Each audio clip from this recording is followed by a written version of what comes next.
গণতান্ত্রিক সমাজে কেন আইনের শাসন, সম্পত্তিতে সমান অধিকার, ওই শরিয়া আইনের দ্বারা পারিবারিক আইন সেখানে পরিচালিত হবে?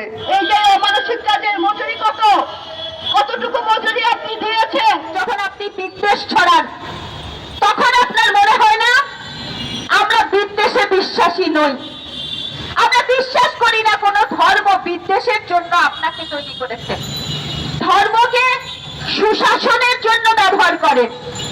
আজকে মুসলিম ধর্মে হেবানামা করে সম্পত্তি দেওয়ার এখতিয়ার নাই। যদি হেবানামা করে একজন বাবা তার কন্যাকে সম্পত্তি দেওয়ার এখতিয়ার রেখে থাকেন, তাহলে কেন উত্তরাধিকার আইনে একজন নারী এবং একজন পুরুষ সমান অধিকার পাবেন না? কোথায় বলা আছে নারী এবং পুরুষকে সমান অধিকার দেয়া যাবে না? সম্পত্তির ক্ষেত্রে নারী এবং পুরুষকে সমান অধিকার দেয়া হারাম। যেই বাংলাদেশ আপনি বসবাস করছেন, সেই বাংলাদেশের রাষ্ট্রায়ত্ত রাষ্ট্রীয় প্রতিষ্ঠানের নাম কেরু অ্যান্ড কম, বিক্রি করে মদ খাওয়া হারাম, আপনি জানেন না? কই কখনো তো বলেন নাই কেরু অ্যান্ড কম বাতিল চাই? তাহলে আজকে কেন বাতিল যাচ্ছেন নারী সমস্যা আইন?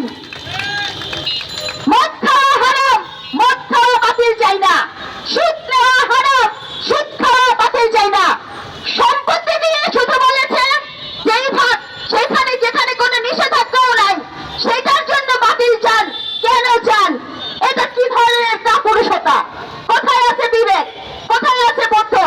কোথায় আছে আপনার চিন্তা? যে পাকিস্তান সেখানে একটা ইসলামী রাষ্ট্র ছিল, সেই রাষ্ট্রেও শরিয়া আইনে সেটা পরিবর্তন করেছিল আইয়ুব খান 1961 সালে। সেখানে বলেছিল যে দাদা জীবিত থাকা অবস্থায় যদি সন্তানের বাবা মারা যায় তাহলে ওই সন্তান নাতি দাদার সম্পত্তির ভাগ পাবে না। সেখানে সেই আইন পরিবর্তন করে আইয়ুব খান বলছিল যে দাদার জীবিত অবস্থায় বাবা যদি মারা যায় তাহলে তার সন্তান অর্থাৎ নাতি সেই সম্পত্তির অধিকার পাবে। তাহলে এই আইন যখন পরিবর্তন করলো তখন তো আপনারা কিছু প্রতিবাদ করতে পারেন নাই। এবং একটা ইসলামী রাষ্ট্র, সেই রাষ্ট্রে এই শরিয়া আইন পরিবর্তন করে এই গণতান্ত্রিক আইন, সেই আইন সেখানে প্রণয়ন করলো। তাহলে আজকে স্বাধীন বাংলাদেশে 54 বছর পরে এসে আমরা বলি একটা গণতান্ত্রিক রাষ্ট্র, গণতান্ত্রিক সমাজ, সেই গণতান্ত্রিক রাষ্ট্র এবং গণতান্ত্রিক সমাজে কেন আইনের শাসন, সম্পত্তিতে সমান অধিকার, ওই শরিয়া আইনের দ্বারা পারিবারিক আইন সেখানে পরিচালিত হবে? এই ধরনের বিধান কেন পরিবর্তন করা যাবে না? ম্যাজিক হার্বাল টুথপেস্ট দূর করে দুর্গন্ধ সৃষ্টিকারী দাঁতের সমস্যা। ইয়েস, দেখাও তোমার ম্যাজিক। আমরা যখন কাজের কথা বলি, এখানে বিভিন্ন শিল্প প্রতিষ্ঠানে কাজ করেন নারীরা আছেন, তারা জানেন এই সব ক্ষেত্রে কাজ করার মতো পরিস্থিতি কি আছে। সকালে সেই 4টার সময় উঠে যখন রান্নার সিরিয়াল দেন, সেই সময় থেকে তার সংগ্রাম শুরু হয়।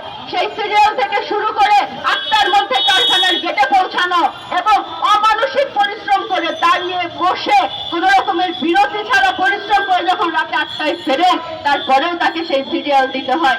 এই যে অমানসিক কাজের মজুরি কতটুকু মজুরি আপনি দিয়েছেন? আমরা দেখেছি এই শ্রমিকরা জীবন দিয়ে 12,500 টাকা মজুরি আদায় করতে পেরেছে। এই 12,500 টাকায় আজকের বাজারে কয়টা মানুষের পরিবার চলে? যদি আমরা নারীর দিকে তাকাই, সেই নারীর ক্ষেত্রে আমরা দেখব